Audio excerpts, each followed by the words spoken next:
আজ আমরা একটি মেয়ের গল্প বলবো, মেয়েটির নাম ফারজানা। আগে বলেছি আমরা যে গল্পগুলো বলবো কখনো কখনো সেগুলো শুধু গল্প নয়, আমাদের চারপাশে ঘটে যাওয়া কিছু সত্যি ঘটনা, যে ঘটনা রোমহর্ষক এবং নৃশংস। ফারজানার ঘটনাটাও তেমন। আমাদের কারো কারো হয়তো এই ঘটনাটি জানা আছে, আবার অনেকের হয়তো পুরোটা জানা নেই। যে সময় এই ঘটনাটি ঘটেছিল তখন কিছু কিছু কথা পত্রিকায় পড়ে টিভিতে দেখে জেনেছিলেন। আমরা আজ সেই পুরো ঘটনাটি আপনাদের জানাতে চাই। শুরু করার আগে আমরা আরো একটি কথা বলে নিই। কুয়াশায় আমরা যে রোমহর্ষক নাটকীয় রহস্যে ভরা কাহিনীগুলো আপনাদের বলবো, তার উদ্দেশ্য কাউকে দোষী বা নির্দোষ প্রমাণ করা নয়। আমরা আগেই বলেছি এর কিছু গল্প একেবারে সত্যি। যে সময়ে ঘটনাগুলো যেভাবে ঘটেছিল আমরা হুবহু সেভাবেই আপনাদের সামনে তুলে আনবো। শুধু শ্রোতাদের কথা মাথায় রেখে ঘটনাগুলোকে আমরা কিছুটা গল্পের মতো করে সাজিয়ে নিয়েছি, এইটুকুই। আর যেগুলো আসলেই গল্প সেগুলো কারো না কারো জীবনের সঙ্গে মিলে যেতেই পারে। তবে এটা অবাক হবার কিছুই নেই, মানুষের জীবন বড়ই বিচিত্র এবং এই বিচিত্র জীবনে এমন সব ঘটনা ঘটে যা কখনো কখনো গল্পকেও হার মানায়। তাহলে শুরু করা যাক। ফারজানা নামের একটি মেয়ের কথা বলেছিলাম। ফারজানার বয়স যখন মাত্র 10, তখন হঠাৎ একদিন তার মা হারিয়ে যায়। কেন, কিভাবে হঠাৎ তার মা হারিয়ে গেল সেটা জানার আগে চলুন ফারজানার মায়ের কথা একটু জেনে নেই। ফারজানার মায়ের নাম ছিল নার্গিস বেগম। নার্গিসরা থাকতেন নরসিংদীতে। নার্গিস খুবই সুন্দরী ছিলেন। তার বিয়ে হয়েছিল নরসিংদীর শিবপুর উপজেলার দুলালপুর ইউনিয়নের মানিকদি গ্রামের শফিকুল ইসলাম সবুজ নামের একজনের সঙ্গে। নার্গিস আর শফিকুল ইসলাম এই দুজনের পরিচয়, তারপর পরিচয় থেকে কিভাবে বিয়ে হলো, কেমন ছিল তাদের সংসার, এই নিয়েই কাহিনী। চলুন আমরা একজন অতিথির কাছ থেকে সেই গল্পটা শুনি। আমাদের অতিথির নাম নাজমুন নাহার মিলি। মিলি ফারজানার ফুফাতো বোন, মানে ফারজানার বাবা সম্পর্কে মিলি মামা হয়। আমরা যখন ধীরে ধীরে এই গল্পটাতে এগোবো তখন শ্রোতারা বুঝতে পারবেন এই গল্পে মিলির একটা কত বড় ভূমিকা রয়েছে। তো যাক, সে কথা পরে হবে, তার আগে মিলির কাছ থেকে শুনি নার্গিস এবং শফিকুলের কথা।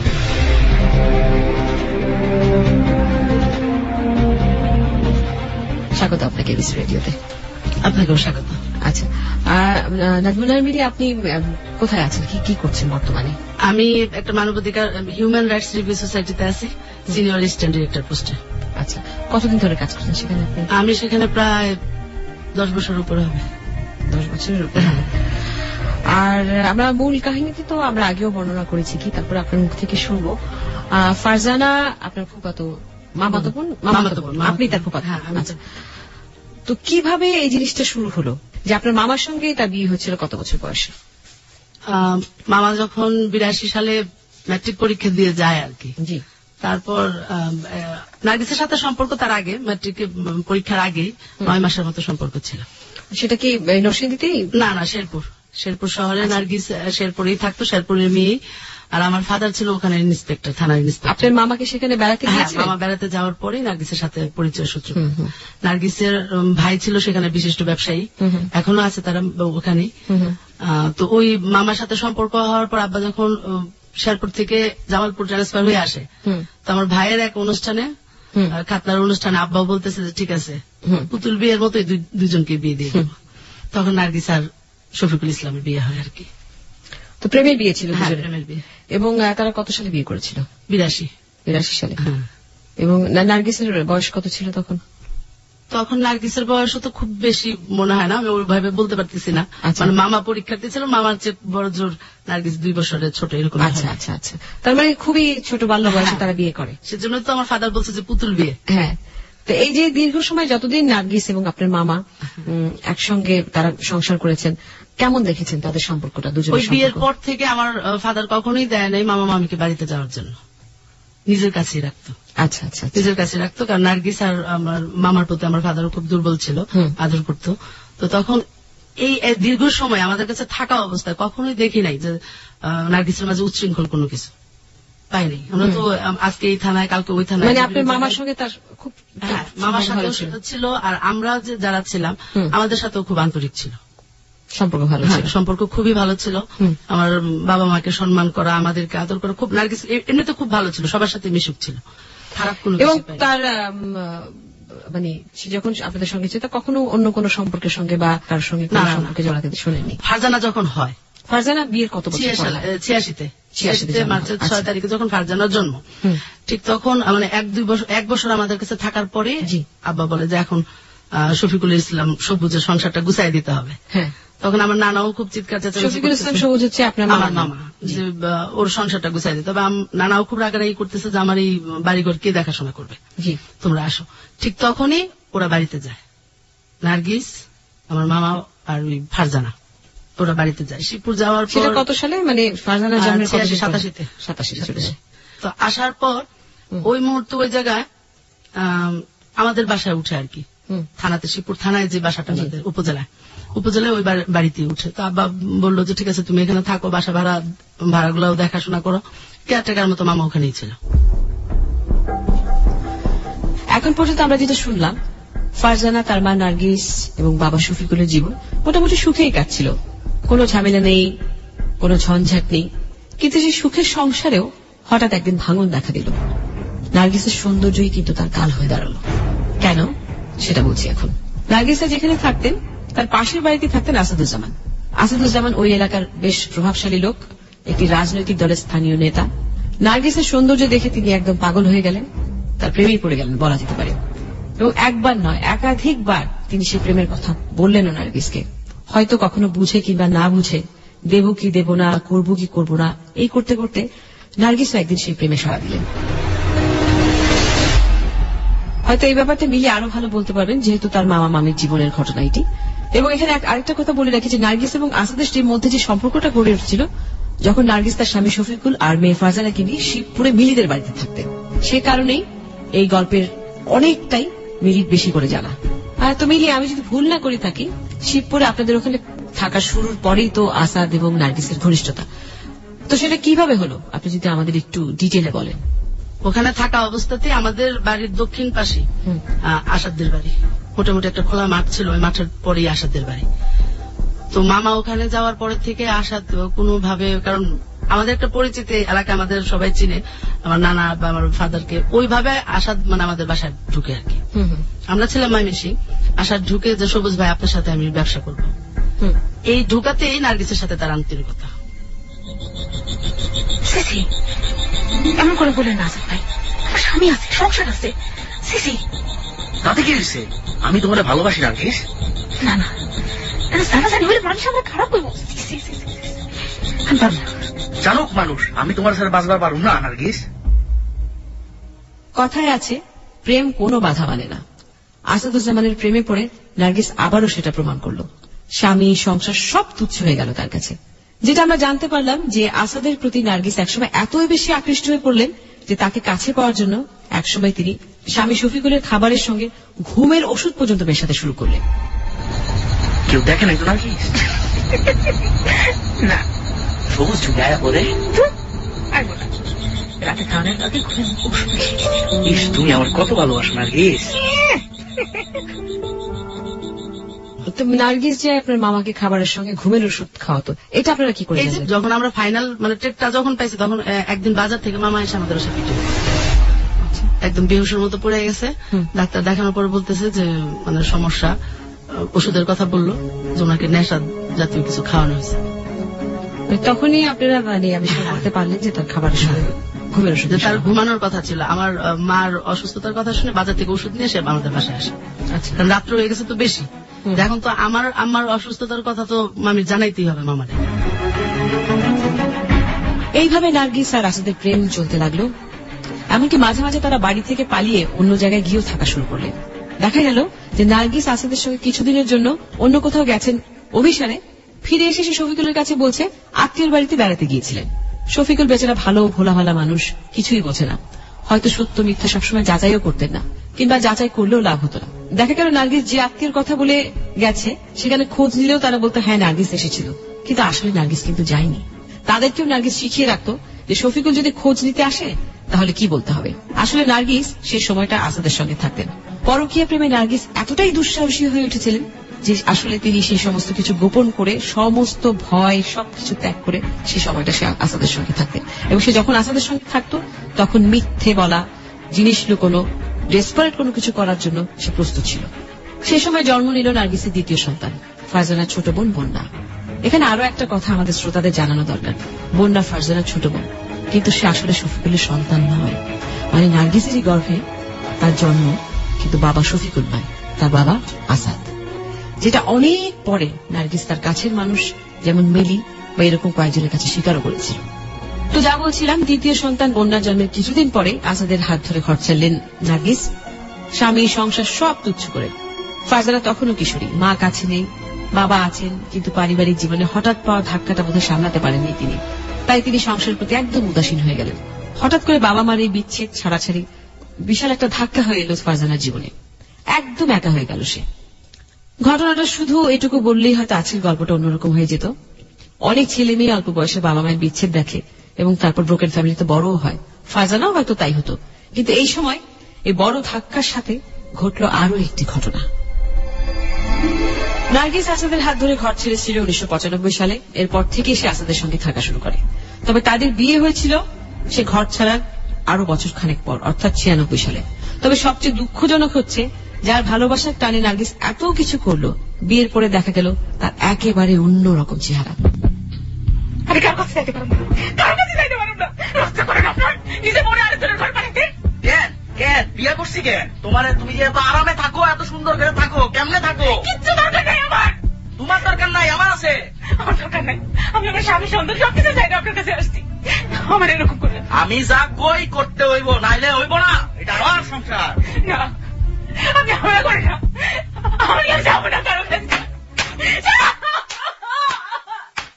ক্ষমতা ক্ষমতা আমার একটা যদি আর বাড়ি বসছেন, আমি সব পাস করে সব পাস করে দেবো আমি। সর্বনা আমি। ভালোবাসার মানুষের কুৎসিত চেহারা দেখে অবাক হয়েছিল নার্গিস। আসাদ তাকে দিয়ে যে সমস্ত অনৈতিক কাজ করাতে চাইত তাতে বাধা দিত সে, রাজি হতো না। এ নিয়ে ঝগড়া মারপিট চলতই। আর তার ফলে নেমে আসতো নার্গিসের উপর অমানসিক অত্যাচার। প্রচন্ড মারধর করা হতো তাকে, যেটা আমরা পরে জেনেছি যে ব্লেড দিয়ে তার শরীর কেটে ফেলা হতো। এত অত্যাচার সহ্য করে নার্গিস চেয়েছিল তারপরও আসাদের সঙ্গে সংসার করতে, ঘর করতে। হয়তোবা তার কোথাও ফিরে যাওয়ার আর কোন উপায় ছিল না বলি, কিংবা হয়তো তার মধ্যে একটা জেদ চেপে বসেছিল যে যার কারণে সবকিছু ছাড়লাম, সংসার ছাড়লাম, তাকে নিয়ে আমি থাকবো, তাকে নিয়ে আমি সংসার করবো। কিন্তু এতেও যখন কোনো লাভ হলো না, তখন সে বাধ্য হয়ে হুমকি দিল যে আসাদের চরিত্রের এই যে কদর্য রূপ, সেটা সবার কাছে সে ফাঁস করে দেবে। আর সেটাই কাল হয়ে গেল নার্গিসের জীবনে। হঠাৎ একদিন কাউকে কিছু না বলে, কাউকে কিচ্ছু না জানিয়ে গুম হয়ে গেলেন নার্গিস। কোথায় গেলেন নার্গিস? কি হলো তার?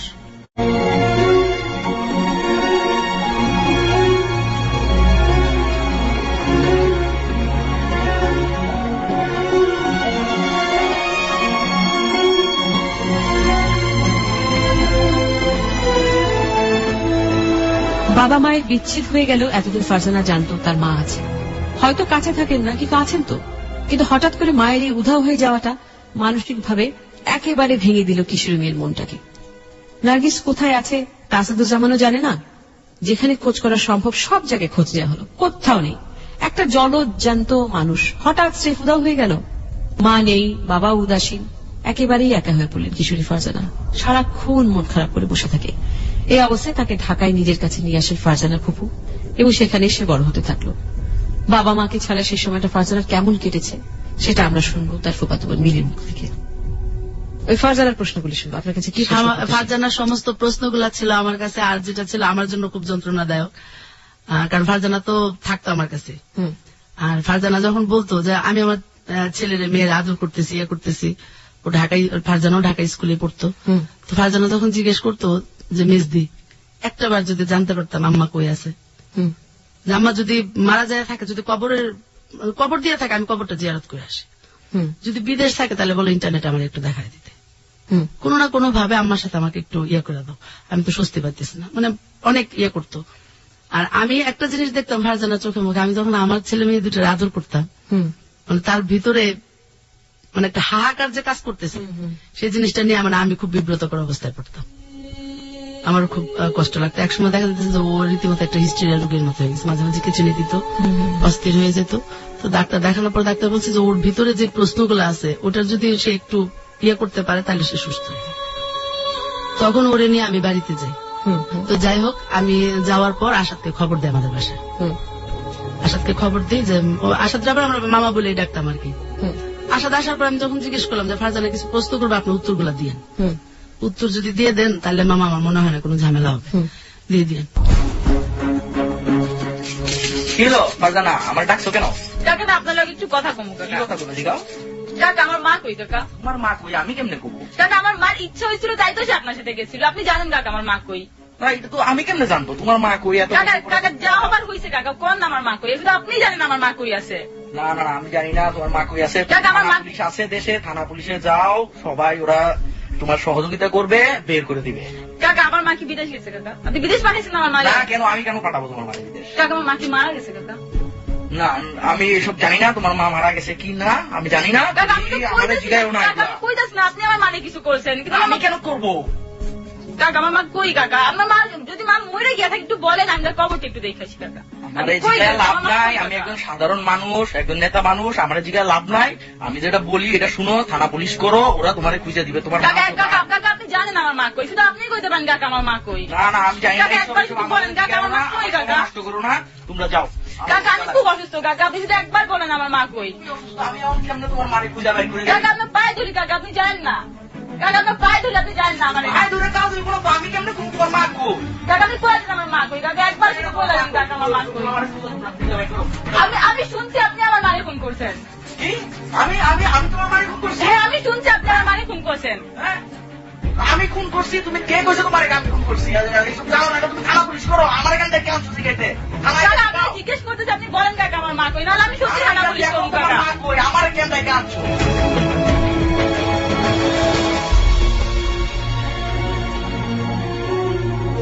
তখন আমি বললাম যে আমি তো শুনছি আপনি তার মারছেন।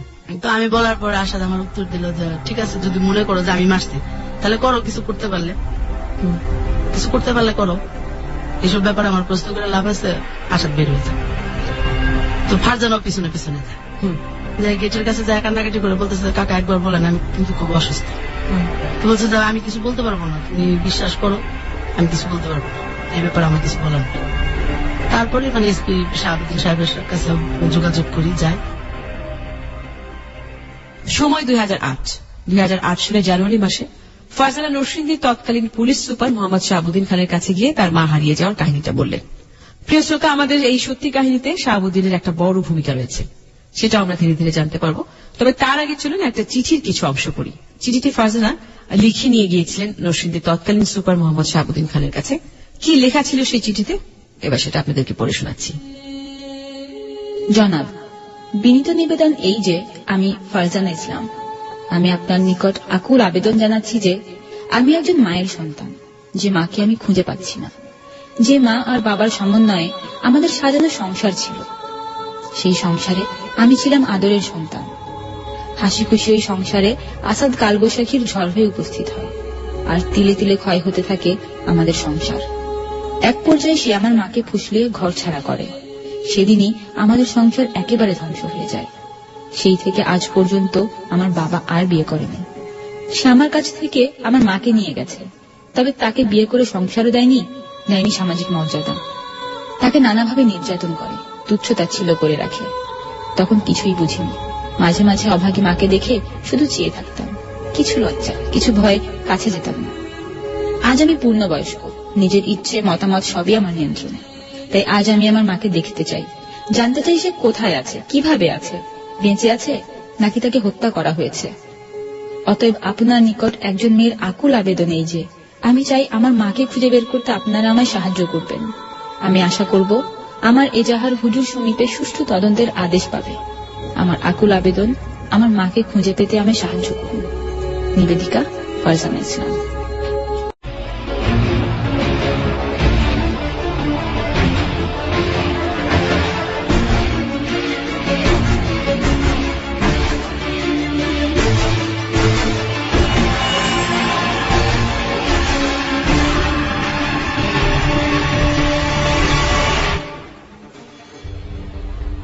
ফারজানা যখন তার মাকে হারায় তখন তার বয়স 10 বছর, আর যখন শাহাবুদ্দিনের কাছে এসে সে হারিয়ে যাওয়ার কথাটা বলেন ততদিনে প্রায় কিন্তু 11-12 বছর, প্রায় 12 বছরই ধরতে গেলে পেরিয়ে গেছে, এক যুগ। এতদিন পরে একজন মানুষকে খোঁজা কিংবা সে কিভাবে হারিয়ে গিয়েছিল, কি হয়েছিল তা বের করা এই দেশের বাস্তবতায় একেবারে দুঃসাধ্য একটি কাজ। কিন্তু শাহাবুদ্দিন সাহেব সেই দুঃসাধ্য কাজটি করা চ্যালেঞ্জ দিয়েছিলেন। হয়তো ফারজানার আকুতি তাকে স্পর্শ করেছিল, হয়তো তার মধ্যে মাকে ফিরে পাওয়ার যে আকাঙ্ক্ষাটা দেখেছিলেন তিনি, সেটা শাহাবুদ্দিনের পিতৃ হৃদয়কে নাড়া দিয়েছিল, কিংবা হয়তো এটাকে একজন আদর্শ পুলিশ কর্মকর্তার দায়িত্ব বলে তিনি মনে করেছিলেন। চাইলে যে ব্যাপারটা কৌশলে এড়িয়ে যেতে পারতেন, সেটা না করে শাহাবুদ্দিন কেন এত কঠিন একটা ব্যাপারে ফারজানাকে সাহায্য করতে রাজি হয়েছিল? চলুন আমরা এবারে সেটা তার মুখ থেকে শুনি। আচ্ছা শাহাবুদ্দিন সাহেব, আমরা যে মামলাটা নিয়ে আপনার সঙ্গে কথা বলছি, যে হত্যা মামলাটা নিয়ে, সেটা হচ্ছে নার্গিস হত্যা মামলা। অত্যন্ত চাঞ্চল্যকর হত্যা মামলা ছিল। আপনি এই মামলা সম্পর্কে প্রথম কিভাবে জানতে পেলেন? এইটা মূলত ভদ্র মহিলা জি একটা 17-18 বছর বয়সের একটা মেয়েকে সাথে করে একবার আমার দপ্তরে এসেছিলেন। জি জি তো মেয়েটির নাম ছিল ফারজানা। জি তখন তারা আসলেন যে মেয়েটি হচ্ছে সে চিকিৎসাধীন আছে, বিশেষ করে মনোচিকিৎসাবিদের কাছে আছে। জি তো সে মানসিক ভারসাম্য হারিয়ে ফেলছে, এই কারণে ডক্টরের কাছে নিয়েছিলেন। ডক্টর তাকে পরীক্ষা নিরীক্ষা করে তার যে সমস্ত ব্যাকগ্রাউন্ড গুলো ছিল, হিস্ট্রি গুলো ছিল, মানসিক অবস্থা গুলো ছিল, এটা দেখে কিছু বিষয় জানতে পেরেছিলেন যে ছোটবেলায় তার মা হারিয়ে গিয়েছিল 10-11 বছর আগে। তখন হয়তো তার বয়স ছিল 6-7 কি 8 এরকম। তো ওই স্মৃতিগুলো তার ছিল যে ওই মা যে হারিয়ে গিয়েছিল, এই মাকে সে খুঁজে ফিরছে দীর্ঘদিন, বছরের পর বছর ধরে।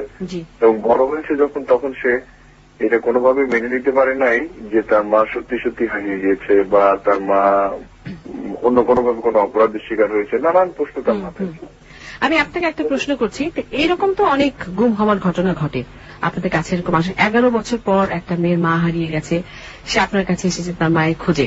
মানে কোন জিনিসটার কারণে? অবশ্যই আপনি আপনার ডিউটি করেছেন, বা এই সাধারণত সেটা নিয়ে তো আগে বোধহয় মামলা হয়নি কোনো, তার আগে কখনো গুমের মামলা বা কোনো কিছু জন্য তো মামলা করা হয়নি। এর আগে কখনো মামলা হয়নি। আপনি কি দেখে, মানে এরকম তো অনেক ধরনেরই মামলা অনেক সময় আসে, তাই না? তো এই মামলাটাকে আপনি গুরুত্ব দিয়েছিলেন কেন? আপনি কেন হঠাৎ মনে হলো যে, মানে আপনি কি দেখে এটার প্রতি বেশি এই মামলাটি হাতে নিয়েছিলেন? না, এটা ঠিক যে তার অভিভাবক যে ভদ্রমহিলা মিলি তার নাম, সে তার বর্ণনা মতো আমরা বুঝতে পারলাম, এবং ডক্টরের সাজেশন সেটা হলো যে মেয়েটি যদি জানতে পারে, বুঝতে পারে যে তার মায়ের খোঁজ করার জন্য, অথবা তার মা যদি মারা গিয়ে থাকে তাহলে কি কারণে, কখন, কোথায়, কিভাবে মারা গিয়েছে, অথবা যদি মারা গিয়ে থাকে কারোর কারণে, তাহলে পরে তারা কারা, এই বিষয়গুলো যদি অনুসন্ধানের আওতায় আনাই যায়, এবং সেটি যদি সে দেখে যে এটার জন্য কাজ হচ্ছে, প্রশাসনিক ভাবে কাজ হচ্ছে, বা পুলিশ কাজ করছে, বা অনুসন্ধান করছে, তাহলে সে একটি প্রাথমিক সান্ত্বনা খুঁজে পাবে। সেক্ষেত্রে তার যে মানসিক অবস্থা, প্রায় ভারসাম্য হারিয়ে ফেলার মতো অবস্থা ছিল, সেইখান থেকে এটা চিকিৎসা হিসেবে সাজেস্ট করেছিলেন যে তার মার পাওয়া যাক আর না যাক, এই তার মনের মধ্যে যে মাকে খুঁজে ফিরতে ফিরতে ফিরতে দীর্ঘদিন যে মানসিক ভারসাম্যের দিকে যাচ্ছে, সেইটা চিকিৎসার জন্য একটি মানে তাদের পক্ষে কাজ করবে। আচ্ছা, তো এইটা নিয়ে যখন ওনারা তখন করেন নাই যে এটা হয়তো এই মামলাটি বা এই কেসটি আমরা আবিষ্কার করতে পারবো বা এটি ডিটেক্ট করতে পারবো। তো আমরা ওই আবেদন থেকেই মূলত প্রাথমিকভাবে, যেহেতু 11 বছর আগের ঘটনা এভাবে বলছিলেন, প্রাথমিকভাবে আমরা ওনাদের কাছ থেকে একটা আবেদন নিলাম, এবং মেয়েটিকে আমরা বোঝাতে চাইলাম, দেখাতে চাইলাম যে না, এটা যথাযথভাবে পুলিশে আমাদের কাছে ইনফর্ম করা হলো, আমি রিপোর্টটা নিলাম, তার আবেদনটা নিলাম, এবং আমরা পুলিশকে নিয়োজিত করলাম, তারা এটা কাজ শুরু করেছে। এই প্রেক্ষিতে আমরা প্রাথমিক অনুসন্ধান শুরু করি। মামলা করা হলো 2008 সালের জানুয়ারিতে। খুব স্বাভাবিকভাবেই সন্দেহভাজন হিসেবে আসামি করা হলো নার্গিসের দ্বিতীয় স্বামী অর্থাৎ আসাদুজ্জামানকে। কিন্তু আসলে তখনও কেউ জানে না আসাদি নার্গিসকে গুম করেছে কিনা। তো পুলিশ এই সময়টা কিভাবে অনুসন্ধান চালিয়েছিল সেটা এখন শুনবো আরো একবার শাহাবুদ্দিন সাহেবের কাছ থেকে। 11 বছর পর এত মানে দীর্ঘদিন আগের ঘটনা, হ্যাঁ, তো নিশ্চয়ই আপনাকে অনেক বেগ পোহাতে হয়েছে এটা বের করতে। আপনি শুরুটা অনুসন্ধানটা প্রথম যে স্টেপটা ছিল, আপনার প্রথম পদক্ষেপটা কি ছিল? প্রথমে আপনি মানে কেসটা যখন হাতে নিলেন, প্রথম কাজটা আপনি কি করেছিলেন? এটা আমরা হাতে নেওয়ার পরে আমরা যে তথ্যগুলো পেলাম, বিশেষ করে আমরা দেখলাম যে এই ভদ্র মহিলা, তার মা যে নার্গিস, তারও একটা মানে পারিবারিক সামাজিক নানা ধরনের ঘাত প্রতিঘাত আছে। ফারজানা যে মায়ের যে পিতার সন্তান, সর্বশেষ কিন্তু সেই পিতার সাথে তার মা থাকতেন না, তার সাথে সেপারেশনের পরে অন্য আরেকজন সেই মূলত পরবর্তীতে আমরা যাকে প্রধান আসামি হিসেবে পেয়েছিলাম, ওনার নাম ছিল আসাদুজ্জামান মোহ, সামথিং এরকম, আসাদুজ্জামান। তো তার সাথে একটি পরকীয়ার সম্পর্কে সূত্র ধরে তার মা তার পূর্বতন স্বামীকে ডিভোর্স করে সব ছেড়ে এর আশায় সে আসে। কিন্তু এই আসাদুজ্জামান তাকে প্রকৃতপক্ষে পরবর্তীতে দেখা গেছে যে স্ত্রীর মর্যাদা দিয়ে ঘরে তুলে নিয়ে যেভাবে আমাদের আস্তে আস্তে নারীরা ঘর সংসার করে, ওই মর্যাদা না দেওয়ার কারণে আস্তে আস্তে মনোমালিন্য তৈরি হয় এবং তাকে বিভিন্ন জায়গায় রেখেছিল। আসাদুজ্জামানের আবার এই তার সামাজিক পারিবারিক নানা ধরনের চাপ ছিল, অথবা সে মানুষ হিসাবেও হয়তো এই মেয়েটাকে প্রকৃতপক্ষে গ্রহণ করে নাই, হয়তো অন্য কোনো উদ্দেশ্যে, আমরা মনে করি যে লালসা থেকেই হোক বা ভোগের মানসিকতা থেকেই হোক, হয়তো তার ওই স্বামী থেকে ভাগিয়ে এনেছিল প্রকৃত স্ত্রীর মধ্যে দেওয়ার জন্য নয়। তো আমার প্রশ্নটা ছিল যে আপনি যখন ইনকোয়ারিটা শুরু করলেন, অনুসন্ধানটা শুরু করলেন, আপনি প্রথম পদক্ষেপ যেটা নিয়েছেন, স্টেপ বাই স্টেপ যাচ্ছি, যে আপনি প্রথম কি আসামিকে গ্রেফতার করলেন নাকি খোঁজ খবর নিলেন? হ্যাঁ, না, প্রথম তো প্রশ্নই ওঠে না, কারণ আসামিকে তো আমাকে নির্ধারণ করতে হবে। হ্যাঁ, তো সেটা কি আপনি কিভাবে নির্ধারণ করেছিলেন যে মূল আসামি? প্রথমেই দেখলাম যে এই যে কাহিনীটা বা যে হিস্ট্রিটা আমি বলার চেষ্টা করছিলাম, এখানে এই ভদ্রমহিলা যিনি হারিয়ে গেছেন, আপনার মা, আমরা তার আগে জীবনটাকে একটু স্টাডি করলাম যে সে কেমন ছিল, কোথা থেকে কিভাবে কেমন ছিল, কোথা থেকে আসলো। সেখানে আমরা কতগুলো উপাদান খুঁজে পেলাম। যেমন এই যে আসাদুজ্জামানের আশায় সে তার পূর্বের স্বামীর ঘর ছেড়ে এসেছিল, তারপরে তার কাহিনীগুলো কি হলো, সে কোথায় কোথায় থাকলো, কোথায় কি হলো, এই জিনিসগুলো যখন আমরা দেখতে গেলাম, তখন আমাদের সন্দেহের তীর সুনির্দিষ্টভাবেই নিবদ্ধ হলো ওই আসাদুজ্জামানের বিরুদ্ধে। সেটা কয়েকটা কারণেই, সেটা হলো যে আমরা এটাও খুঁজে পেলাম কিছু ইতিহাস, যে এই ভদ্র মহিলা কে দূরে কোথাও বাসা ভাড়া করে রাখতো, কখনো তার বাড়িতে যেত না। এই ভদ্রমহিলা কয়েকবার তার বাড়িতে যাওয়ার চেষ্টা করেছে, তার দেশের বাড়িতে, কিন্তু সে কখনো তার বাড়িতে নেয় নাই। এবং তার মনে আছে আমরা একটা পেলাম, একটা কাহিনী পেলাম যে সে চেষ্টা করেছিল তার বাড়িতে গিয়ে ওই বাসায় উঠে পড়বে, কিন্তু তার ফ্যামিলি থেকে এবং ওই আসাদুজ্জামান নিজে তারা তার বাড়িতে গ্রহণ করে নেয়, যার প্রেক্ষিতে ভদ্রমহিলা নিজে ওই বাড়ির সামনে অথবা জায়গায় আত্মহত্যার চেষ্টা করেছিল। যখন আত্মহত্যার চেষ্টা করে তখন তাকে হসপিটালাইজ করা হয়েছিল। তখন দেখছে যে এই মহিলা মারা গেলে নানা ধরনের সমস্যা হবে, সেই সময় আসাদুজ্জামান এসে আমার তার চিকিৎসা বিষয় করে ভালো করে এই নরসিংদী শহরে একটি জায়গায় তাকে ভাড়া বাসায় রাখতো। এই জিনিসগুলো আমরা পেলাম। এটা দিয়ে আমরা খুঁজতে খুঁজতে আরো কিছু আমরা পেলাম, সাক্ষী পেলাম, ওই এলাকায় যে সরজমিন তদন্ত করতে গিয়ে আরো কিছু সাক্ষী পেলাম, সাধারণ মানুষদের কাছে কিছু তথ্য পেলাম, পরিবার থেকে কিছু তথ্য পেলাম। প্রায় 2 মাস অনুসন্ধানের পর 2008 সালের এপ্রিল মাসের শেষ সপ্তাহে রমজান আলী নামে একজনকে গ্রেফতার করে পুলিশ। তার আগে জসিমউদ্দিন নামে আরো একজন লোকের কথা বলতে হবে। জসিমউদ্দিন ছিল আসাদুজ্জামানের ঘনিষ্ঠ সহযোগী এবং সেই সময় ডাকাত। চক্রদা ইউনিয়নে তার একটি বাদ্যযন্ত্রের অর্থাৎ মিউজিক্যাল ইনস্ট্রুমেন্টের দোকান ছিল। রমজান আলী সে বাদ্যযন্ত্রের বা মিউজিক্যাল ইনস্ট্রুমেন্টের দোকানের একজন কর্মচারী ছিল। তো পুলিশ তাকে গ্রেফতার করে জেরা শুরু করলো। একজন সন্দেহভাজন হিসেবে প্রথমে অ্যারেস্ট করি। মানে তাকে যে সন্দেহ করলেন, মানে কিভাবে মানে মনে হচ্ছে যে এই জড়িত থাকতে পারে? হ্যাঁ, সেটা আমরা কিছু তথ্য পেয়েছিলাম, কিছু গোপন সোর্স পেয়েছিলাম। বিশেষ করে এই আসাদুজ্জামান যাদের সাথে চলাফেরা করত, এবং আপনারা একটু জানেন যে এটা হলো শিবপুরের ঘটনা, বাজার বা শহরটা যেটা, সেইখানে আসাদুজ্জামান যে সমস্ত জায়গাতে বসতো, যে দোকানগুলোতে আড্ডা দিত, আপনার হারমোনিয়ামের দোকান ছিল, সেখানে সে আড্ডা দিত। তারপরে আমরা সেখানে খুঁজে পেলাম তৎকালীন সময়ে আরো কিছু লোককে জিজ্ঞাসাবাদ করে যে 4-5 জনের একটা গ্রুপ পেলাম যারা মাদকাসক্ত ছিল এবং কত নানান ধরনের অপরাধের সাথেও যুক্ত ছিল, তাদের সাথে ওই আসাদুজ্জামানের সখ্যতা ছিল। তখন এই 4-5 জন লোককে আমরা খুঁজতে থাকলাম, পেলাম সে সেই সময় যদিও নানান ধরনের অপরাধের সাথে যুক্ত ছিল, কিন্তু পরবর্তী জীবনে আর ওইভাবে থাকে নাই। ওখান থেকে চলে এসে নরসিংদী শহরের কাছাকাছি শহরতলিতে একটি জায়গায় বাসা ভাড়া করে থাকতো। সে গরিব মানুষ, মেবি রমজান আলী। তো তাকে আমরা কয়েকটা পালায় অ্যারেস্ট করার চেষ্টা করলাম। প্রথমে কয়েকবার ধরতে পারলাম না, কারণ সে অপরাধ চক্রের লোক ছিল, চুরি ছিনতাই নানান ধরনের অপরাধ, মাদকের সাথে যুক্ত থাকতো, কারণ এই সমস্ত অপরাধের সাথে বাসায় থাকে না। বেশ কিছু চেষ্টার পরে একবার তাকে আমরা ধরতে সক্ষম হলাম এবং তাকে টেকনিক্যালি খুব সাইন্টিফিক্যালি আমরা ইন্টারভিউশনের মধ্য দিয়ে তার কাছ থেকে প্রাথমিকভাবে আমরা অনেকগুলো তথ্য পেলাম। কি রমজান, তোমার জসিম ভাইয়ের খবর কি? স্যার কোন জসিম ভাই কথা বলতেছে? কোন জসিম ভাই বললো না, ভুলে গেছো সব না? কোন জসিম ভাই কিচ্ছু মনে নাই? হ্যাঁ, জসিম ভাইয়ের খবর কি? স্যার জসিম ভাই তো চিনি না, কার নাম তো শুনি নাই স্যার জসিম ভাই নামে। ওই যে তোমার ওই হারমোনিয়ামের দোকান, তারপরে উল্টা পাল্টা জায়গায় যে নেশা নোশা করছো, হ্যাঁ, জায়গায় জায়গায় যে ঘুরা ফিরা বেড়াইছো, ওই কিচ্ছু মনে নাই? কি সব ভুলে গেছো? স্যার কি নেশা কথা বলতেছে? কিছু নেশা করে সব ভুলে গেছো? হ্যাঁ, এই ওরে ভিতরে লাও তো, ভিতরে লাও, ওরে ওষুধ দিলে ওর পেটে ঠিক হয়ে যাবে সব, জায়গা মতো দিলে সব ঠিক হয়ে যাবে। ভিতরে লাও, আমার সাইডে দেন স্যার, ভিতরে লাও, ভিতরে স্যার আমার সাইডে দেন স্যার, ভিতরে লাও, চল ভিতরে। অনেক জেরার পর পুলিশের কাছে অবশেষে রমজান আলী স্বীকার করল যে নার্গিসের গুম হয়ে যাওয়ার বিষয়ে সে কিছুই জানে না। তবে অনেকদিন আগে একবার আসাদুজ্জামান তাকে ডেকে শিবপুরের একটি হারমোনিয়ামের দোকানের ভেতর নিয়ে যায় এবং মাটি খুঁড়ে দেবার কথা বলে। শুধু তাই না, পরে সেই গর্তের ভেতর তিনি আসাদুজ্জামান এবং আসাদুজ্জামান অন্যান্য যে সহযোগীরা ছিল তাদের সবাইকে কিছু একটা চাপা দিতে দেখেছিলেন।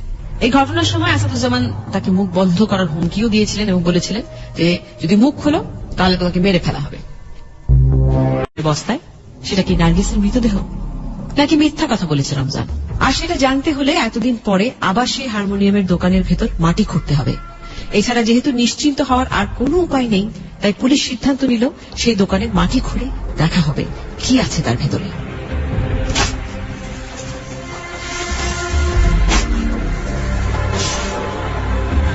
11 বছর পর আবার যেদিন সেই দোকানের মাটি খোঁড়া হলো, সেদিনের ঘটনাটা এবার আমরা মিলি এবং শাহাবুদ্দিন সাহেব দুজনের কাছ থেকে শুনি। কারণ সেদিন তারা দুজনেই সেখানে উপস্থিত ছিলেন। ছিল ফারজানা, যে মাকে এতদিন ধরে খুঁজে বেড়াচ্ছে, সে হয়তো সে তার মাকে খুঁজে পাবে এখানে।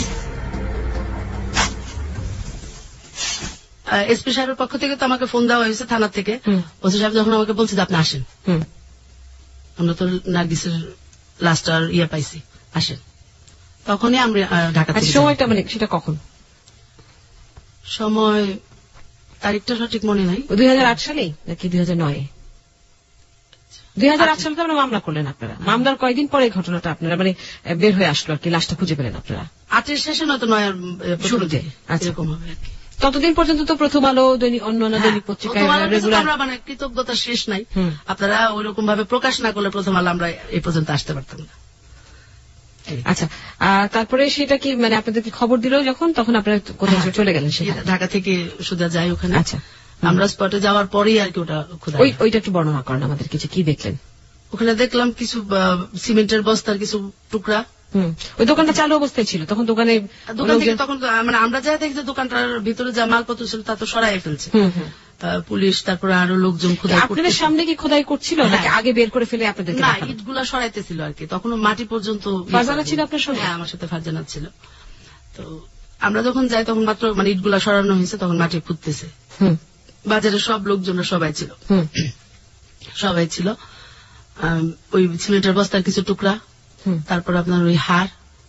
মানে প্রথমে কি বের হয়ে আসলো যখন প্রথম মাটিটা? বস্তার কিছু টুকরা, বস্তার টুকরা। তারপর পচে গেছে, ওগুলো বের করছে। তারপর একটা কানের দুল ছিল, মাথার কিছু চুল ছিল। শাড়ি কাপড় চোপড় কিছু ছিল? না না, কাপড় তো এতদিনে থাকার কথা না, নষ্ট হয়ে গেছিল, ওগুলো তো একদম হয়ে যাওয়ার কথা। আর হার কিছু ছিল। হার মানে কি পুরো কঙ্কালটা ছিল নাকি? না, পুরো কঙ্কাল ছিল না, কিছু অংশ ছিল। আচ্ছা, তারপর বলে ওইটা দেখার পর ফারজানার কি অবস্থা ছিল ওখানে? ও তো কান্নাকাটি, ওর তো মানে অনেকে অনেক প্রশ্ন করতেছে, ও তার উত্তর দিতে পারতেছে না। কানের দুলটা কি দেখে মানে পরিচিত কানের দুল ছিল নাকি না এমনি? না, অনেকদিন নার্গিস বের হওয়া যাওয়ার পরে কি করছে কিনা করছে সেটা তো আর আমরা বলতে পারবো না যে কোন কানের দুল পড়ছে, কোন শাড়ি। তারপর এই যে এই লাশটা যে নার্গিসের, সেটা আপনারা মানে ডিএনএ টেস্টের মাধ্যমে, সেক্ষেত্রে তো ফারজানার হেল্প লেগেছিল নিশ্চয়ই? ফারজানা অবশ্যই, ফারজানা ডিএনএ টেস্ট পরীক্ষা করা হয়, তারপর প্রমাণিত হয় আর কি। আমরা এতক্ষণ মিলির কাছ থেকে শুনলাম যে ডিএনএ টেস্টের মাধ্যমে প্রমাণিত হয়েছিল যে সেটা নার্গিসের লাশ। তো আমরা তো মিলির মুখ থেকে শুনলাম, আর আমরা এখন শুনবো তৎকালীন পুলিশ সুপার শাহাবুদ্দিন সাহেবের কাছ থেকে যে তিনি কিভাবে প্রমাণ পেয়েছিলেন বা প্রমাণ করেছিলেন যে আসলে লাশটি নার্গিসের ছিল। খুঁড়তে আমরা প্রথমে তো একটা আপনার উপরে দিয়ে একেবারে এটাকে শান বাঁধানো ছিল, শান করা ছিল, পাকা করা ছিল, একদম পাকা করা ছিল। আচ্ছা। প্রথমে কিন্তু একসময় যখন ওখানে ছিল তখন পাকা ছিল না, সেই 11 বছর আগে যখন এটা পাকা ছিল, তো এটা আচ্ছা, তাকে মানে পুঁতে ফেলার পরও কি দোকানটা চালু অবস্থায় ছিল? দোকানটা ওই যে হারমোনিয়াম যে দোকান ছিল সেই অবস্থায় ছিল, কিন্তু 11 বছর পরে এসে দোকানটা খুব ব্যবহার করা হতো না, এটা বন্ধই থাকতো। আচ্ছা আচ্ছা আচ্ছা, আমার যত মনে পড়ে আর কি, যদি আমি ভুল করে না থাকি। তো কিছু দূর 1-2 হাত যাওয়ার পরে মাটি আমরা একটু আলগা লুজ মাটি যেরকম মনে হয় সেটা আমরা দেখলাম সাধারণত। তারপরে অনেক গভীরে অন্তত 4-5 হাত যাওয়ার পরে আমরা দেখতে পাই যে পলিথিনের পেঁজা পেঁজা পলিথিন সেখানে। তো ওইটাও আমরা সাক্ষী জবানবন্দিতে পেয়েছিলাম যে একটি পলিথিনের বড় একটা পলিথিনের মধ্যে লাশটা পুড়ে অনেক গভীরে যে এটা মাটি চাপা দিয়ে এবং দুর্মুষ দিয়ে, যেটা দিয়ে ওই যে মাটি করে সমান করে, এগুলো দিয়ে করা হয়েছিল, সমান করা হয়েছিল। তো আমরা ওই পলিথিন গুলো পেলাম, কিন্তু পর্যাপ্ত হার পেলাম না।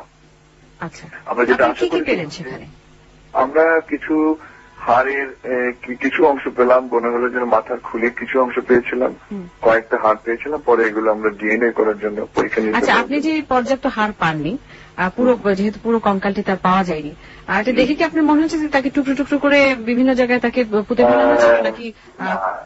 না, এইখানে আমরা আবার পাশাপাশি কিছু অসমর্থিত তথ্য পেয়েছিলাম, যেটা খুব স্পষ্ট তথ্য পাই নাই।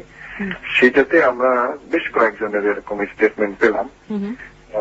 সেটা হলো যে আর একটা গ্রুপ, সে যখন এই আসামি খুব দ্রুত প্রকৃতির ছিল এবং অনেক বেশি ছিল, হয়তো 2-1 বছর পরে কখনো হয়তো চিন্তা করেছে যে এটা খোঁজাখুঁজি বা মামলা বা কোনো আকারে আসতে পারে।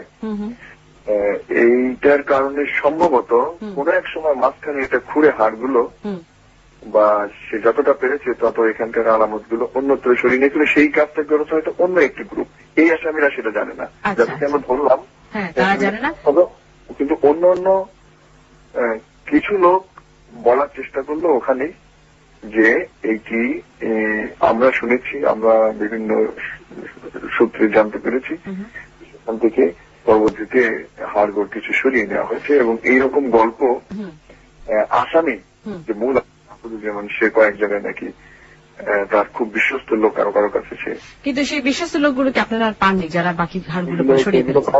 তখন তাৎক্ষণিকভাবে আমরা মূল আসামি ধরতে পারলাম না, সে পলাতক ছিল। তো ওইখানে আপনি আবারও বলছি, ওখানে আপনি মানে স্পেসিফিক্যালি যদি একটু বলেন কি কি পেয়েছিলেন হাড়ের, মানে লাশ তো বলবো না, কঙ্কালের কি কি অংশ? কঙ্কালের যেটি হতে পারে যে মাথার কিছু অংশ বিশেষ আমরা পেয়েছিলাম। চুল বা কিছু পাওয়া গিয়েছিল? জি, মাথার চুল পাওয়া গিয়েছিল? চুলের অংশ আমরা তেমন পাই নাই, চুলের অংশ পাই নাই। হাড়ের কিছু মাথার খুলির অংশ পেয়েছিলাম, দাঁত মনে হলে 1টা কি 2টা আমরা পেয়েছিলাম, আরো কিছু হাড়, ঠিক একজাক্টলি শরীরের কোন অংশের হাড় হবে কারণ 11 বছর পর অনেক হাড়।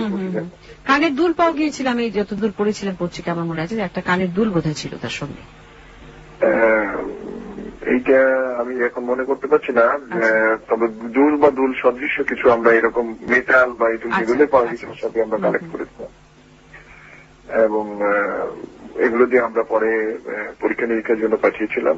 তো এটা হাড়গুলো এত অল্প পরিমাণে ছিল যে ডিএনএ টেস্টে ওরা এটি মানুষের হাড় বলে আইডেন্টিফাই করেছিল, কিন্তু একজাক্টলি ওর কোড বা ইত্যাদি সেগুলো বোধহয় শেষ হয়, মানে ফারজানার সঙ্গে ম্যাচ করেছিল সেই ডিএনএ টেস্টের রিপোর্ট, পুরো রেজাল্টটা দিতে পারে নাই। না, ওরা ওই যেটুকু পেয়েছিল সেখান থেকে সম্ভবত আমাদের তো মানে ডিএনএ টেস্ট গুলো নতুন এসছে, আমাদের দেশে একসময় ছিল না বা অল্প অল্প শুরু হয়েছিল তখন ঢাকা মেডিকেলে। তো ওরা মানুষের হাড় বলে এটা শরীরের অংশ বলে তারা এটা বলেছিল, কিন্তু যতটুকু অংশ পেয়েছিল সেটা দিয়ে ওই একজাক্টলি ম্যাচ করার মতো যতখানি তথ্য দরকার, কোড গুলো জানা দরকার, সেটি এই অংশ দিয়ে সম্ভব হচ্ছিল না বলে আমাদের একটা রিপোর্ট দিয়েছিল। পরবর্তীতে কি আবার ডিএনএ টেস্ট করা হয়? মামলাটি তদন্তাধীন ছিল আরো দীর্ঘদিন, আমি তারপরে ওখান থেকে বদলে চলে যাই। আচ্ছা, পরে বোধহয় আরেকটি আমি নাজমুন্নাহার মিলির কাছ থেকে যেটা পেয়েছি, পরে আরেকটি ডিএনএ টেস্ট করা হয়েছিল এবং সেখানে কনফার্ম করা হয় যেটি নার্গিসি এবং ফারজানার ডিএনএ টেস্টের মাধ্যমেই তারা সেটা কনফার্ম হয়। রাইট রাইট, হ্যাঁ এটা আমি পরে শুনেছি। আমি যখন অন্য জেলায় কর্মরত ছিলাম তখন আমি একদিন একটু ওদের সাথে আলাপ চালিয়েছি, এখন মনে পড়ছে যে তারা আমাকে বলেছিল যে দ্বিতীয় টেস্টে পুরোটাই পাওয়া আচ্ছা, গেছে। পুরো মামলাটা চলাকালীন কি আপনি ছিলেন নাকি আপনার পরে বদলি হয়ে যায় সেখান থেকে? এটা মামলাটার মূল ডিটেকশন পর্ব জি, আমরা কমপ্লিট করেছিলাম।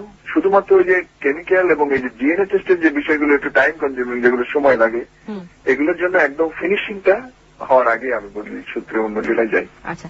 তো আপনি আসাদুজ্জামানকে গ্রেফতার, এত কিছু পাওয়ার পরও কি আপনারা আসাদুজ্জামানকে গ্রেফতার করতে পেরেছিলেন, আসামিকে? আসাদুজ্জামানকে আমি যখন ছিলাম সেই সময় পর্যন্ত আমরা গ্রেফতার করতে পারি নাই, সক্ষম হয় নাই। সে কয়েকটি জায়গায় আমরা গ্রেফতারের প্রচেষ্টা চালিয়েছিলাম, ঢাকাতে, ওখানে সে থাকতো না। কিন্তু পরবর্তীতে আমি যেটা শুনেছি চলে আসার পরে এই ঘটনাগুলো, যে সে হাইকোর্ট থেকে বা কোন জায়গা থেকে জামিন নিয়েছে। পরবর্তীতে আমাদের পুলিশ কর্মকর্তারা এটা পরীক্ষা নিরীক্ষা করে দেখেছিল যে সেইটিও সঠিক না, যার ফলে শেষ পর্যন্ত বোধহয় সে আদালতে আত্মসমর্পণ করেও গতকাল পুলিশ তাকে ধরতে সক্ষম হয়েছিল চার্জশিট দেওয়া পর্যন্ত। আচ্ছা, আপনি মোটামুটি এই পর্যন্তই জানেন, আপনার কাজ ছিল এই পর্যন্ত। পুরো কেসটা আপনি ইনভেস্টিগেশন করেছিলেন এবং আপনি বের করেছিলেন এবং শনাক্ত করেছিলেন যে আসাদুজ্জামানই মূল আসামি। জি। এখানে ফারজানা এবং ফারজানার যে মানে ফুফাতো বোন, যার নাম হচ্ছে নাজমুন নাহার মিলি, তিনি বলেছেন যে আপনি ছাড়া কোনোভাবে সম্ভব হতো না এই কেসটি আবার, এই মামলা তদন্ত করা। কোনোভাবেই তারা বের করতে পারতেন না যে আসলে ফারজানার মা খুন হয়েছে কিনা, আপনার নার্গিস খুন হয়েছিল কিনা। না, এইটা আসলে যে কোনো পুলিশ অফিসারদের নিঃসন্দেহে, কিন্তু সাধারণত দেখা যায় যে অনেক বছর পরে যখন কোনো কেস রিওপেন করা হয়, আর এটা তো কোনো মামলাই হয়নি, সেই ক্ষেত্রে আপনাকে যথেষ্ট বেগ পেতে হয়েছিল এবং আপনাকে নিশ্চয়ই অনেক কষ্ট করতে হয়েছিল। আমি আমাদের পুলিশ জীবনে বা এই প্রফেশনাল লাইফে নানান ধরনের ঘটনার সম্মুখীন হয়ে অনেক ধরনের বিষয় আসে আমাদের সামনে আছে। তা আমার এই পর্যন্ত আমার এই পেশাগত জীবনে এটি একটা অত্যন্ত গুরুত্বপূর্ণ মামলা ছিল এবং আমার টিম এবং আমার অন্য সদস্যরা খুব আন্তরিকভাবে নিয়েছিল, খুব প্রফেশনালি তারা নিয়েছিল এবং আমরা একটা সংবেদনশীল দৃষ্টিভঙ্গি থেকে এটা দেখেছিলাম। কোনো মানে দায়সারা গোছের কিছু বলে ফারজানার কারণে এইটি একটি হলো যে ফারজানা একটি কিশোরী মেয়ে, এই বয়সের মেয়ে, সে তার মাকে খুঁজে ফিরছে। এই যে কি বলে মা হারা সন্তানের যে আকুতি, সেটি অবশ্যই মানুষ হিসেবে আমাদেরকে প্রফেশনের বাইরেও বাড়তি আমাদেরকে একটি আন্দোলিত করেছিল, এতে কোনো সন্দেহ নাই। তারপরেও আমরা আমাদের যে পেশাগত দায়িত্ব এবং কর্তব্য থেকেই কিন্তু বিষয়টা নিয়েছিলাম যে এটিও তো একটি ন্যায় বিচার পাওয়ার অধিকার রাখে এবং এই ধরনের যাতে দুরভিসন্ধিমূলক ভাবে একজন মহিলাকে তার পরিবার ছিল, সেই পরিবার থেকে নিয়ে আসার পরে তার আবার এখানে মর্যাদা দিল না, তার সম্মান দিল না, তাকে স্ত্রী মর্যাদা দিল না এবং তাকে তার জীবন থেকে আসাদের জীবন থেকে সরিয়ে দিতে পারলে তার সামাজিক এবং কিছুটা বোধহয় পলিটিক্যাল মান মর্যাদাও অক্ষুণ্ণ রাখতে সক্ষম হবে, এরকম মানুষের থেকে বারবার তাকে সরিয়ে দেওয়ার চেষ্টা করেছে। আচ্ছা, কথা বলতে বলতে মূল প্রসঙ্গই আমি আপনাকে থেকে সরে এসেছি, সেটা হচ্ছে লাশটা খুঁড়ে আপনারা যেটা পেয়েছেন আর কি, খুঁড়ে যা বের করেছেন সেটা জেনেছি, কিন্তু আপনি আসামিকে যারা সহায়তা করেছিল এই খুনে, তারা যে আপনাকে এই বক্তব্যটা দিয়েছে, খুনটা কি হয়েছিল সেই বর্ণনাটা নিশ্চয়ই আপনার মনে আছে। সেইটাই আপনাকে জিজ্ঞেস করে, সেটা আপনাকে শেষে জিজ্ঞেস করছি, কি করে নার্গিসকে খুন করা হয়েছিল, হত্যা করা হয়েছিল? সেটা কোনো এক সময় এই নার্গিসকে সে আবার প্রলোভন দিয়ে, মূলত তার উদ্দেশ্য ছিল অর্জন করা, যাতে তার সাথে সে আসে। এভাবে ওই যেখানে হত্যাকাণ্ডটা সংঘটিত হয়েছিল তার আশেপাশে এক বাড়িতে, হত্যাকাণ্ডটি সেই বাদ্যযন্ত্রের দোকানে হয়নি, অন্য কোথাও হয়েছিল, পরে এসে তাকে সেখানে পরে তারা নিয়ে আসে এখানে করেছিল। সেটা একটা বাড়ি ভাড়া নিয়েছিল, একটা ছোট্ট একটা টিনের ঘরের মতো একটা জায়গা, সেখানে আমি পরিদর্শন করেছিলাম। সেখানে সে ফারজানার মাকে নার্গিসকে নিয়ে এসে বলেছিল যে এখানে থাকবে এবং তাকে মর্যাদা দিবে, এভাবে তাকে আশ্বস্ত করেছিল এবং একটি উপযুক্ত সময়ে সে তার আগে এই যে সমস্ত যারা কিলার তাদের সে ঠিক করে এবং তাকে একদিন বেশ গভীর রাত্রে আরেকজন লোক দিয়ে, এই কিলারদের ভিতরে একজন লোক দিয়ে বলে যে আসাদ তোমাকে ডাকছে, অমুক জায়গায় যেতে হবে। এবং তখন একটা বাঁশবাগানের ভিতর দিয়ে বা বেশ ঝোপ জঙ্গলের ভিতর দিয়ে আসতে হয়, এরকম রাস্তার মধ্যেই তাকে আসলে কিলারে অ্যাটাক করে, তার প্রথমে ফাঁস দিয়ে সেখানে হত্যাকাণ্ডটা তাকে মানে ফাঁস দিয়ে হত্যাকাণ্ডটা সংঘটিত করে। আচ্ছা, এবং তারপরে সেখান থেকে নিয়ে আসে এই যে পলিথিনে পুড়ে এই মাটির নিচে দেয়।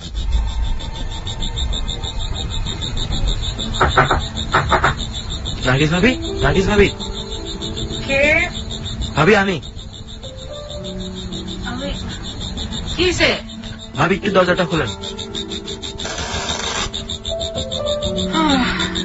কি হয়েছে এত রাতে?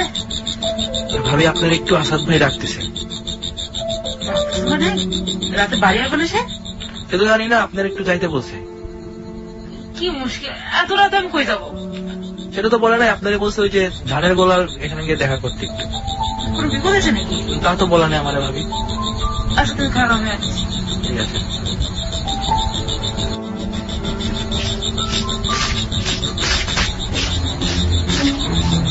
এত খোলা কেন আসতে? তুমি এত রাতে আমার এখানে ডাকছো কেন? এখানে ডাকছি, কাজ আছে তাই ডাকছি। ডাকছো মানে তুমি তুমি আর কথা বলে অপমান করবো, কল দেখি। তুমি এটা কি অপমান করছো? অপমান মানে? আমি কিছু করতে বলছি, কাজ সেইটা তুমি না কইরা তুমি তোমার মতো থাকতেছো। শোনো, আমি তোমার বিয়ে করাবো, তুমি যা মন চাই তাই আমার সাথে করতেছো। এসব ঠিক না, বুঝছো? এসব ঠিক না। বিয়া করে দেখি তো করতেছি। তুমি এত রাতে আমার এই ধানের গুলো ডাকছো কিসের জন্য? ঘরে দিয়ে কবে পারো না যে আমার সাথে কথা তোমার বলবা? চাঁদের দেশে পাঠানোর জন্য। চাঁদের দেশে পাঠানোর জন্য মানে? চাঁদের দেশে, চাঁদের দেশে পাঠানোর মানে। তোমার তুমি কিসের জন্য ডাকছো? কেন করবো না, তুমি বসো এখানে।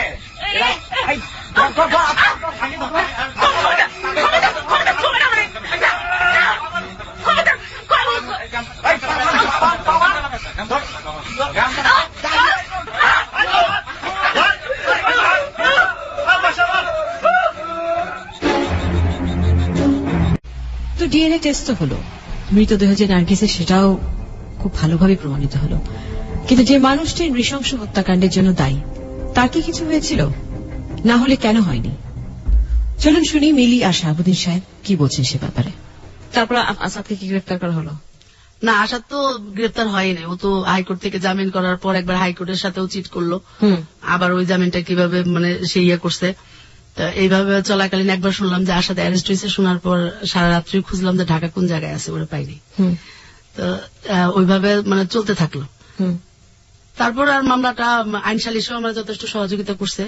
ওনারা যখন মামলাটা শুনানি হইল ইয়েতে নরসিংদীতে, আইন সালিশের থেকে লয়াররা ছিল, নরসিংদীর লয়াররাও ছিল, আমিও গেলাম।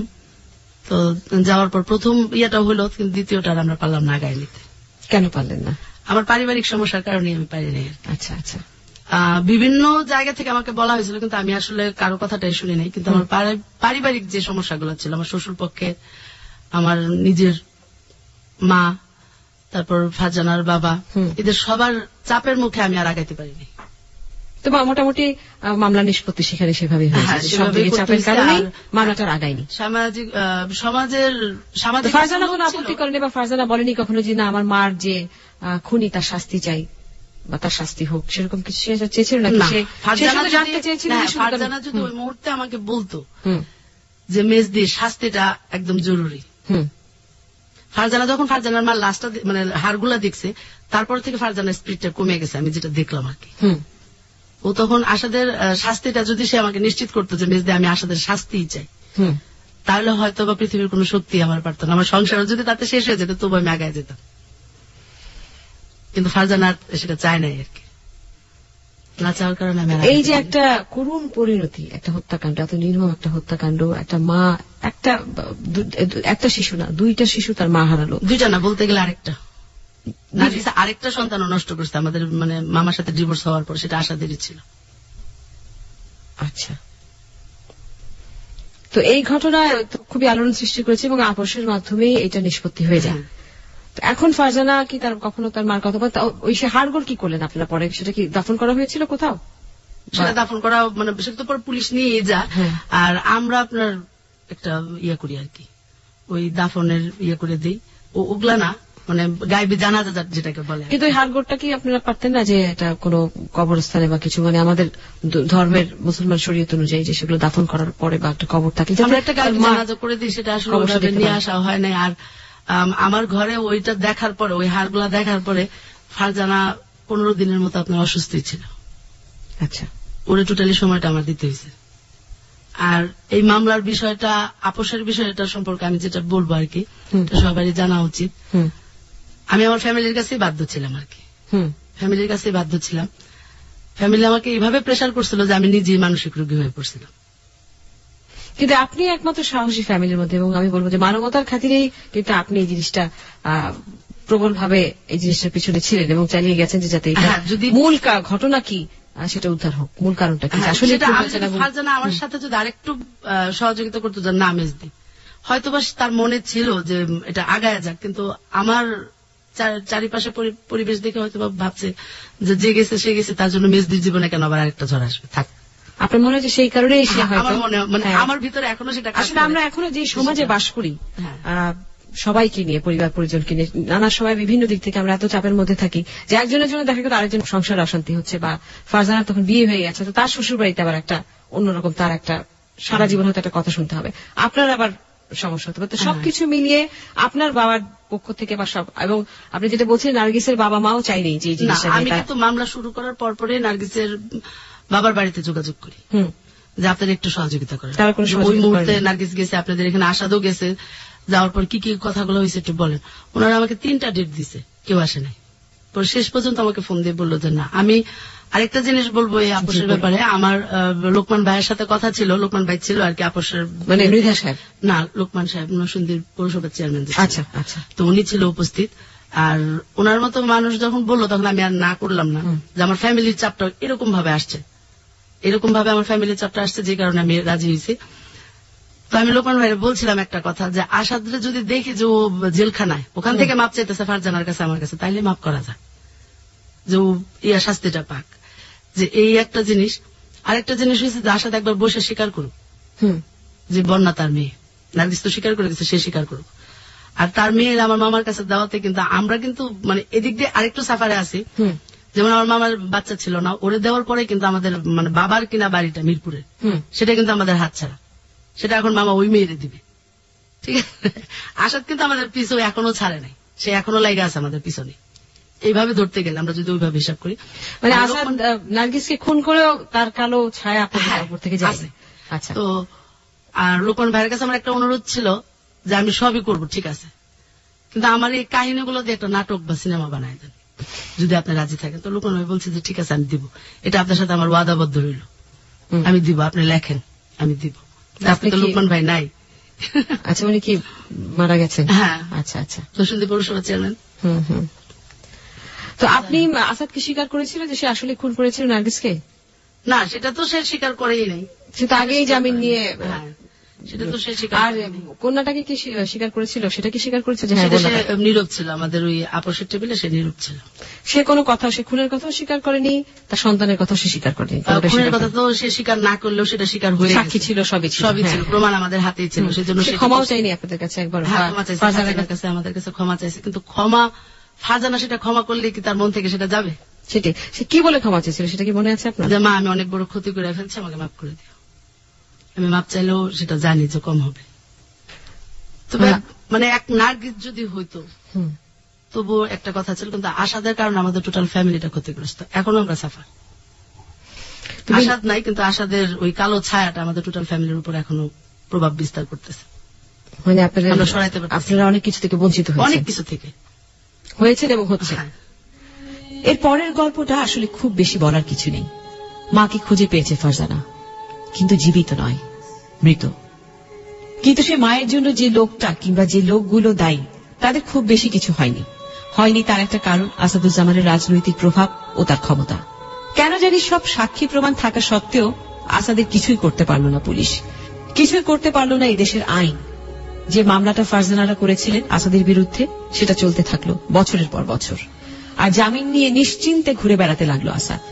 এক পর্যায়ে ফারজানারা যখন হতাশার চূড়ান্ত অবস্থায় পৌঁছে গেল, তখন ক্ষমতার দাপট দেখিয়ে আসাদ প্রস্তাব দিল মামলা তুলে নিয়ে আপোষ করে ফেলার।